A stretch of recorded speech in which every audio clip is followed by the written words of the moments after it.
A sabedoria não vem de experimentar muito. A sabedoria vem do fato de refletir sobre os experimentos que você fez. Seja na vida pessoal ou profissional, não adianta ficar fazendo esforço, fazendo campanha, fazendo esforços de marketing e vendas e não parar para refletir sobre eles.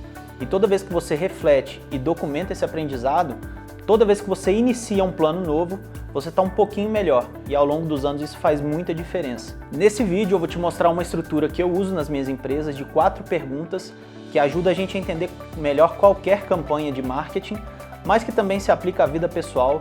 É uma estrutura para você refletir nas coisas que você está fazendo.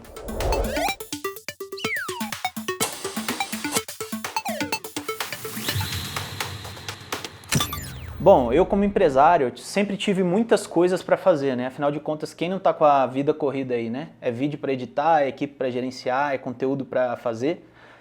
E muitas vezes a gente sai fazendo campanhas de lançamento de produtos, de conteúdo, de mídias sociais e a gente não para refletir o que está bom e o que está ruim. E eu tinha essa dificuldade de aprender com as campanhas dentro das empresas, até que eu encontrei essa estrutura que muita gente conhece como o debriefing. E o que eu fiz foi começar a fazer reuniões desse tipo com times da minha empresa, para campanhas específicas. E com todo esse volume de coisas acontecendo, vários projetos, várias frentes, vários professores, várias pessoas envolvidas nas campanhas, a gente começou a documentar o aprendizado e refletir sobre o aprendizado sempre que uma campanha se encerrava. É claro que as primeiras reuniões elas não vão rodar no modelo ideal, mas à medida que a sua equipe vai fazendo, vai entendendo que é um ambiente sem julgamentos, que todo mundo está ali para aprender, a empresa melhora muito nas próximas campanhas. O aprendizado acumulado é como se fosse juros compostos, né? Você está sempre aprendendo e ao longo de anos, porque agora a gente já faz isso há um bom tempo, o aprendizado é acumulado. Então a gente já começa uma campanha de outro nível. E isso é um diferencial enorme para a sua equipe, mas também pode, tudo que eu estou falando aqui, também se aplica para suas análises do que você planejava fazer e do que aconteceu, por exemplo, na sua vida. E depois que a gente implementou essas reuniões de debriefing na empresa, o que começou a acontecer foi que as reuniões são mais rápidas, porque elas têm uma estrutura pré-determinada, que eu já vou falar a seguir.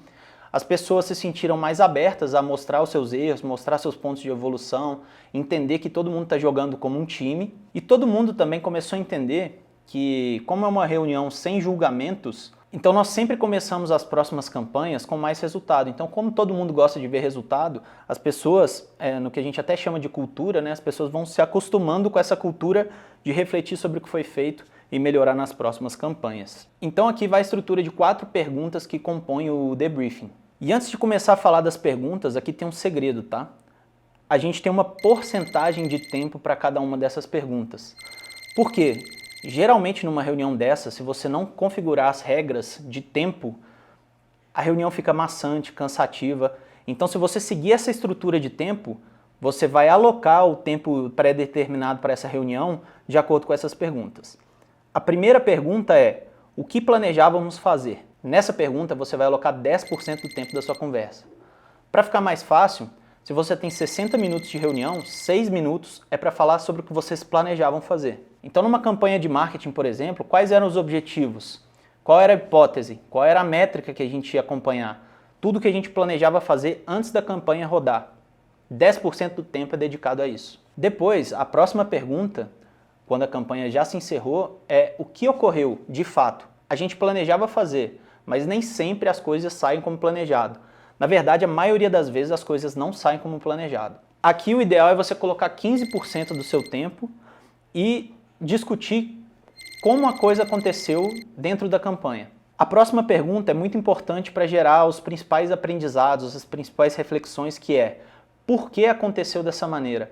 Aqui, o ideal é que você tenha mais ou menos ali 25% do tempo discutindo por que as coisas aconteceram dessa maneira. Nessa parte da reunião começa a surgir muitas hipóteses novas, muitos aprendizados, muitas reflexões. É aquilo que eu falei no começo do vídeo: se a gente começa a fazer, mas não se pergunta por que as coisas estão acontecendo daquele jeito, você limita o aprendizado das próximas campanhas. Então se a sua campanha deu certo, por que ela deu certo? Se a campanha deu errado, por que ela deu errado? E uma vez que você documenta isso, você já vai começar as próximas num patamar muito superior. Beleza, essas 3 primeiras perguntas, elas compõem 50% do tempo da reunião. Então no nosso exemplo, se a gente tiver 1 hora para fazer esse papo, a gente passou esses 30 minutos discutindo essas 3 primeiras perguntas. E a próxima pergunta que vem a seguir, ela é a mais importante. E essa pergunta é: o que nós faremos na próxima vez? E por quê? Aqui você dedica 50% do seu tempo, porque é o que está no seu controle. Tudo que já passou são reflexões, são aprendizados. Você já não tem como mudar mais uma página que deu errado, uma copy que deu errado, um site que saiu do ar, mas você sempre pode aprender com isso para isso não acontecer da próxima vez. Então toda campanha, ela tem que ter um aprendizado. A saída que a gente fala dessa reunião é documentar os aprendizados. E é muito importante deixar claro para todo mundo que ninguém não caça as bruxas aí nessa conversa, né? Em alguns casos de reuniões que eu já fiz assim na nossa equipe, algumas pessoas têm até um pouco de medo de falar sobre os erros, apontar erros e pontos de melhoria de outras pessoas, mas quando você deixa muito claro que nesse ambiente as pessoas estão ali para aprender, para evoluir, as coisas vão ficando mais leves. E não é um ar de julgamento, mas sim de aprendizado. E isso faz toda a diferença numa reunião de debriefing.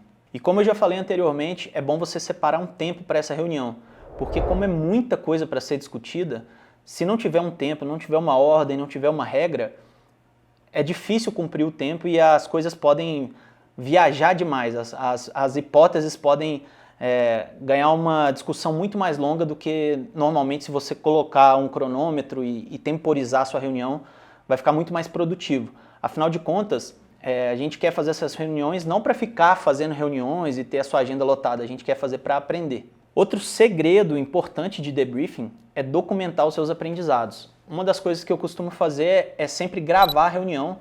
A gente utiliza o Zoom na maioria das vezes e a gente grava para depois deixar lá como ferramenta de consulta mesmo, né? Para a gente ver o que foi discutido, até porque em campanhas, principalmente de marketing, que é minha área, se você vai fazer alguma coisa daqui a 6 meses relacionada ao mesmo produto ou serviço, com certeza você não vai lembrar com clareza do que foi discutido nessa reunião.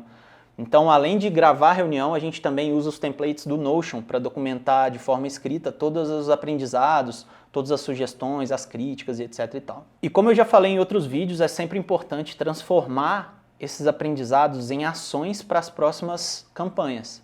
Porque de nada adianta se você aprender, refletir, mas da próxima vez você não encontrar de forma rápida esses aprendizados para já implementar e já sair fazendo melhor nas próximas campanhas. No Notion, o template que a gente segue, a gente escreve essas 4 perguntas e vai seguindo por elas, escrevendo tudo e depois transforma num banco de dados de ações, definindo responsável, data e prioridade. Bom, essas eram ideias que eu tinha para compartilhar com você sobre debriefing. Reuniões são sempre um tema bem importante para quem toca um negócio, para quem gerencia uma equipe. E as reuniões de debriefing ajudam muito um time a amadurecer, uma equipe a ter mais aprendizados, a jogar mais entrosada, né, como a gente diz. E eu também gostaria de saber se eu deixei faltando alguma coisa aqui de reuniões que você faz aí com seu time, que você adicionaria. Então deixa aqui embaixo nos comentários para a gente aprender junto sobre debriefing. Espero ter te ajudado e até o próximo vídeo.